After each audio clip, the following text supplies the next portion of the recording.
Hey everyone, welcome back to my channel. Today we are diving into a topic that is close to my heart, the profound connection between self-reflection and mental health. So join me in understanding the impact of our introspection on our well-being. Let's dive into this important topic and discussion right now. First off, let's define self-reflection.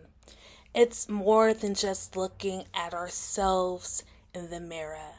Self-reflection is a conscious and purposeful examination of our thoughts, our feelings, and experiences.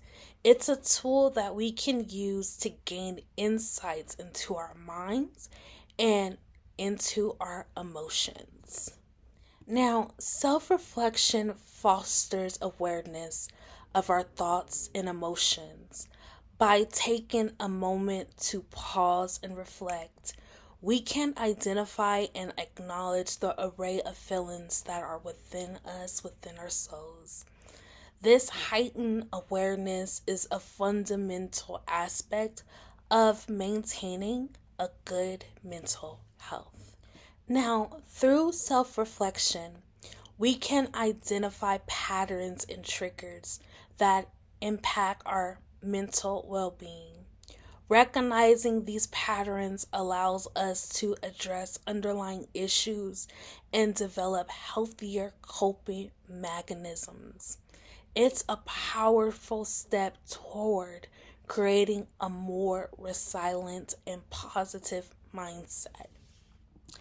Now, it's definitely important for you to always remember that positive self-talk is a cornerstone of good mental health. Self-reflection provides an opportunity to challenge negative thoughts and to cultivate a more positive internal dialogue. It's about fostering self-compassion and nurturing a kinder relationship with yourself. Now, right now, I'm going to tell you guys a personal story of my own of dealing with negative self-talk. The key to this point in this video is that we want to develop a mindset that is positive. But I want to give you guys my personal story of how I battled with being so critical and negative and so hard on myself.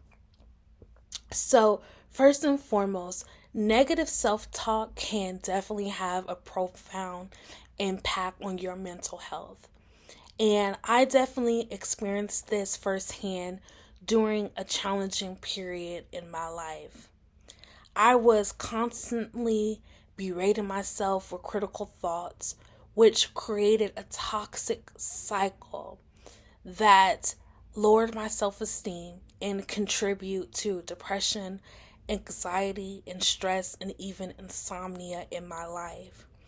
I used to cry like almost every single day because I was just battling with things internally in my mind.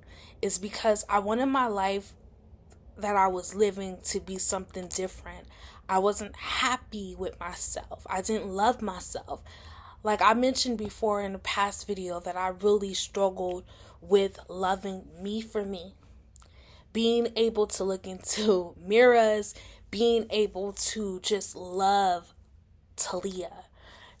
That took time and years in therapy to get to that point because of negative self-talk.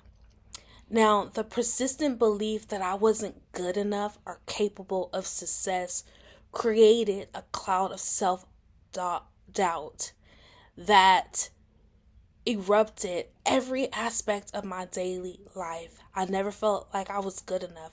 Like I was good enough to be loved by my father that was absent in my life. Like I wasn't good enough to have love, have relationships, have functional relationships with people, to overcome the most devastating thing that I encountered as a child.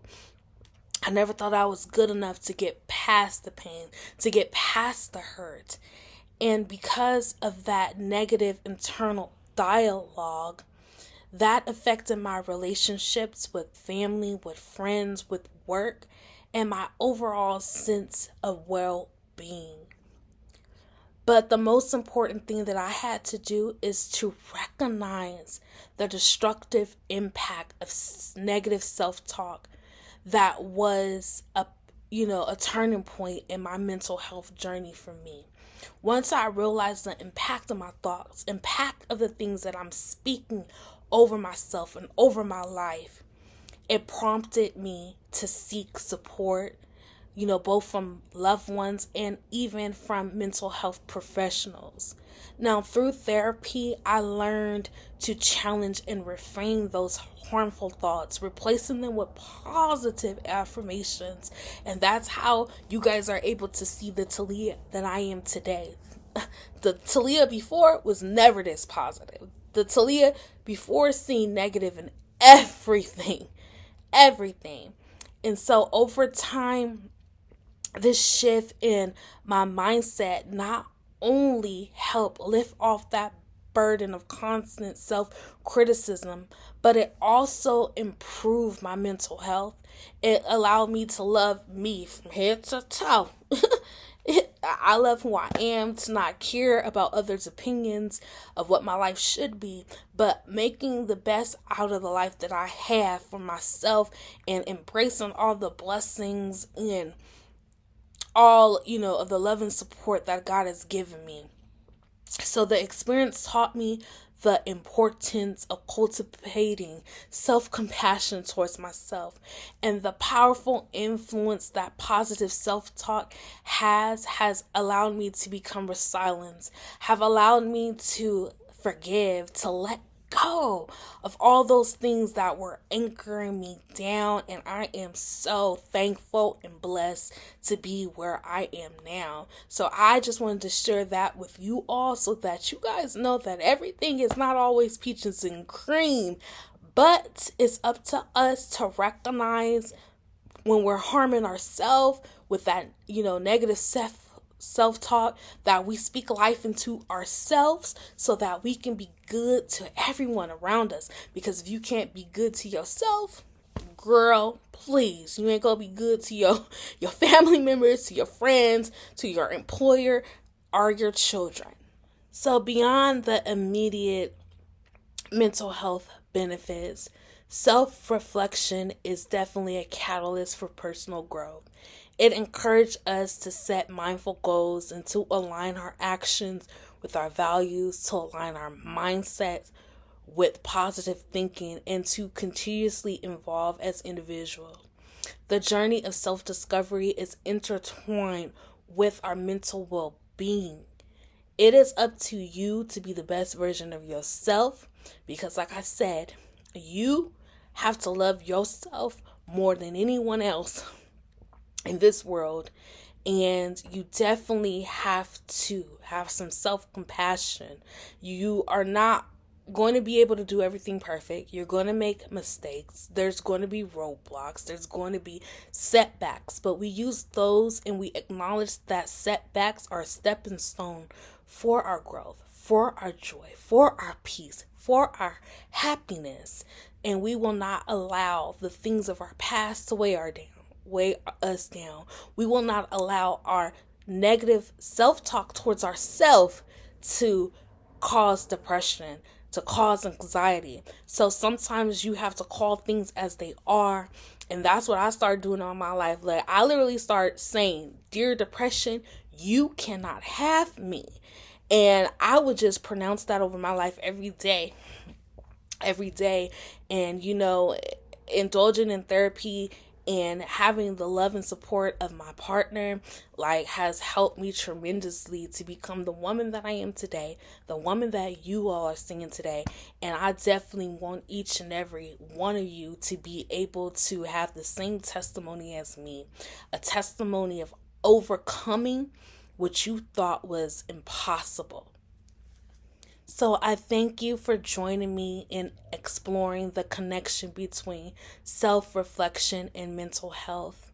If this resonated with you, give it a thumbs up, share your thoughts in the comments, and subscribe for more content on mental well-being and personal development. Remember, your mental health matters, and the practice of self-reflection is a powerful ally on your journey to wellness. And until next time, take care and prioritize your mental well-being. You deserve to have happiness, to have joy, and to have peace, and to just love yourself. Like Beyonce, I'm cozy within my skin. You have to love you, because there's nobody else in this world that's going to love you more than you. And you got to put yourself first, sis, not last. You are the head and not the tail.